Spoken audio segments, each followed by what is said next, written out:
You're live, it says. Hello, everybody. Welcome to the 440 meeting, 440 U.S. Central Time, that is. I've been reading from this amazing book, Sober on a Drunk Planet by Sean Alexander. And if I got my paper copy of it, I've been reading it from the Kindle. I don't think I'm ever going to be a Kindle girl. There's something about this and turning a page, you know what I mean? Anyway, I've been reading for about the first 5 minutes of the meetings from this book, but we're still in the introduction, and I would like to see if we can get a little further along into the chapters. So I'm going to read a little bit longer today. And besides the fact that I messed up on my meds last night, and I'm not having trouble stringing sentences together, so there's probably going to be a lot of glitches, and I apologize in advance. Nonetheless, glad you're here, and here we are. The part before where I'm getting ready to read from is next comes the fun of being sober. It's a different kind of fun, far from boring. It can assure you that the millions of sober people don't just sit at home feeling bored. They're socializing, dating, achieving, up early, indulging in hobbies while the drinkers sleep off Friday night. When we talk about business and careers, while there are plenty of functional drinkers out there, an alcohol-free life enables you to take things to the next level. A hangover-free life is in itself enough to transform a career, but add in the compound effect of constant clarity and extra energy, and things can get exciting at a lightning pace. In the final chapter, we look at the realities of being sober on a drunk planet. Booze is everywhere, and it doesn't disappear because you decide to stop partaking in it. The chapter looks at the environments you spend your time in and how they can change and evolve for the better when you stop drinking. It's time for me to tell you a little bit more about myself. And this is not Carol. This is Sean Alexander, the author of this book. It's time for me to tell you. Sorry, my husband just spontaneously broke into song. Coming back. It's time for me to tell you a little more about myself.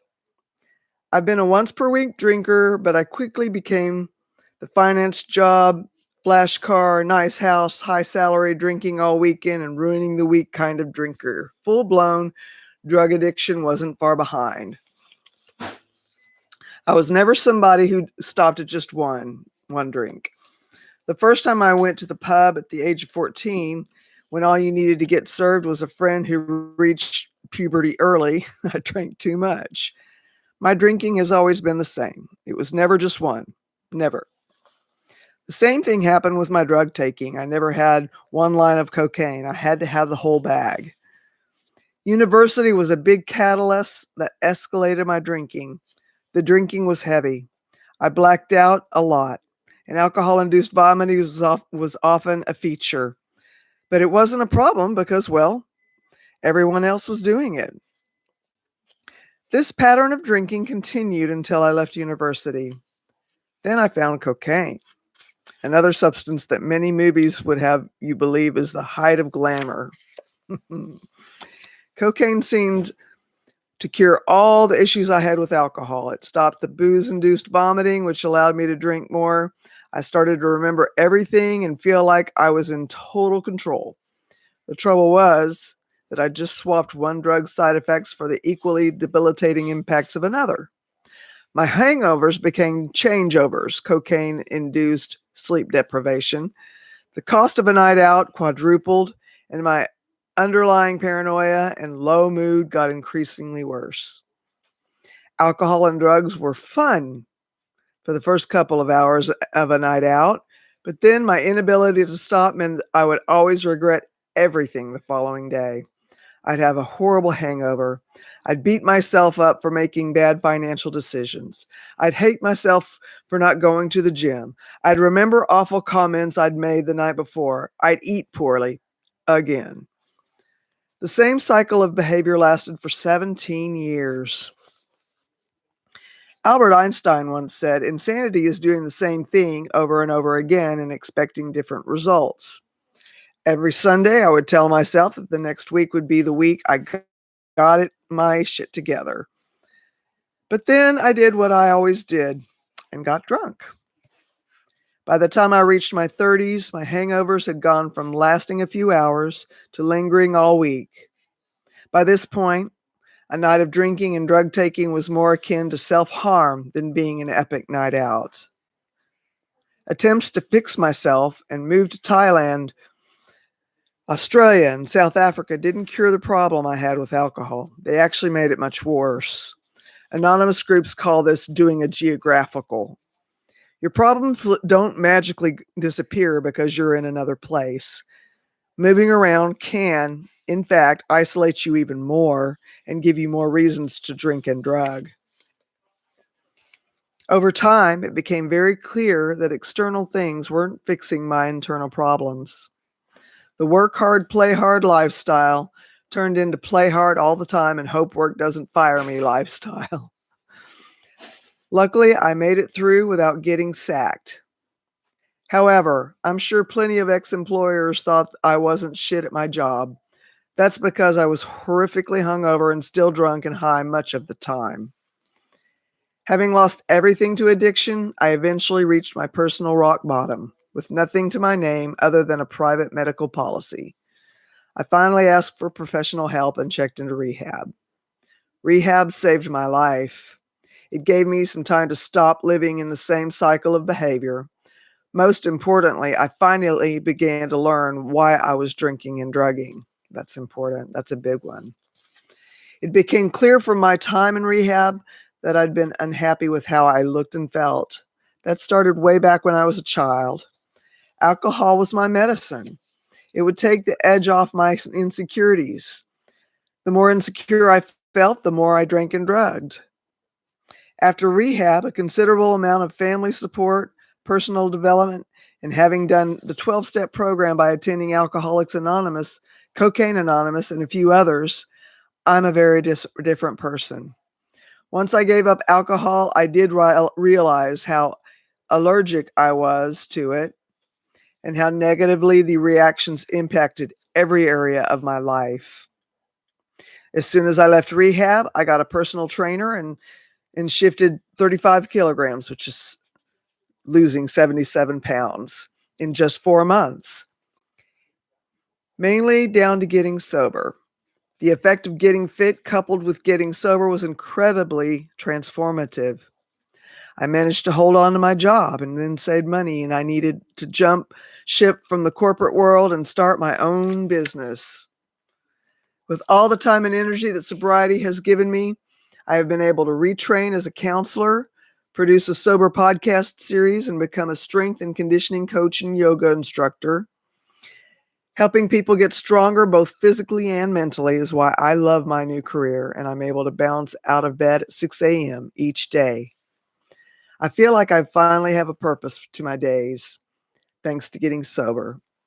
I've gone from the brink of bankruptcy to having savings, a roof over my head, and a heart full of gratitude. Most importantly, getting sober has finally turned me into someone who can look in the mirror and be proud of what he sees.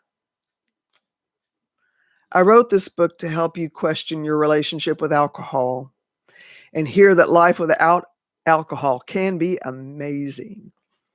Giving up alcohol does present some challenges, especially if you have never known anything different.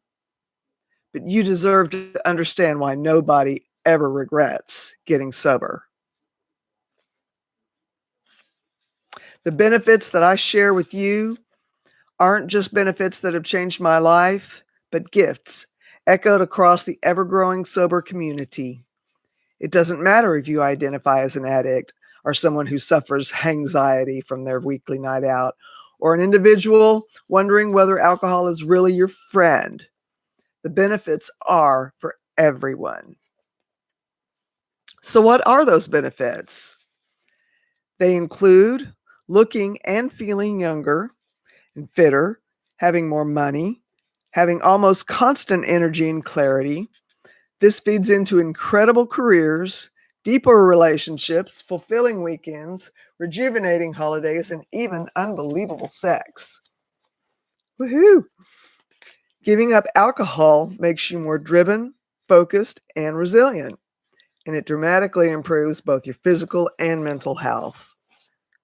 These benefits come quicker than you might expect, especially if alcohol plays a significant part in your life. You could see a marked change in yourself in just weeks, and the upgrades keep on coming as you get more sober time under your belt. Giving up alcohol is incredibly transformative for every area of your life, and I can't wait to help you experience it for yourself. Are you ready to benefit from the life-changing advantages of giving up alcohol and becoming sober on a drunk planet? Let's begin by learning how to like what we see in the mirror. That starts with health and fitness, and giving up alcohol is one of the critical cheat codes for that. And that is the end of the intro, and we're on chapter 1, which is the title of the chapter is The Sober Glow. And I have it on report directly from the mouths of babes that when I see a 0 in the number of attendees and nobody in the chat, that someone's going, I'm here, I'm here. So hello, you who are here. There's a lot of time and things to cover, and I have a lot of my own journey to cover, but I'm not in a good place mentally to do that. And so if you will, please forgive me. Tomorrow's a new day, and I want to start fresh, and I hope I don't have to have too many more of these. And I'm hoping that I also get the kinks straightened out on StreamYard so I can start bringing some of you in and we can actually have actual conversations, because dialogue is always so much better for things like this than monologue, always.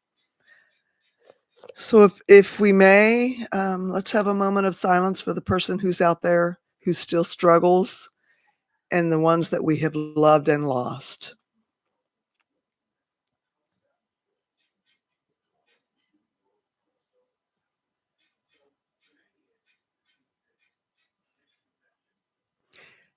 Grant me the serenity to accept the things I cannot change, the courage to change the things I can, and wisdom to know the difference. I love y'all. Hope you're having a wonderful start to your weekend, and see you soon. Oh, I do have one other thing. If you didn't see the video right before this, the 2.0, I made an announcement about a change. I'm going to maybe give it like 5 more mornings. And if I'm still looking at zeros and no active in the chat, I may just go to 1 meeting a day until the channel grows and there is some interactive things happening. And until we get to that point, I may just do, for a little while, I may just do these afternoon 4:40 p.m. Central Time meetings. Let me know what you think in the comments, if you would. And I appreciate you, and I love you, and I'll talk to you soon. Peace.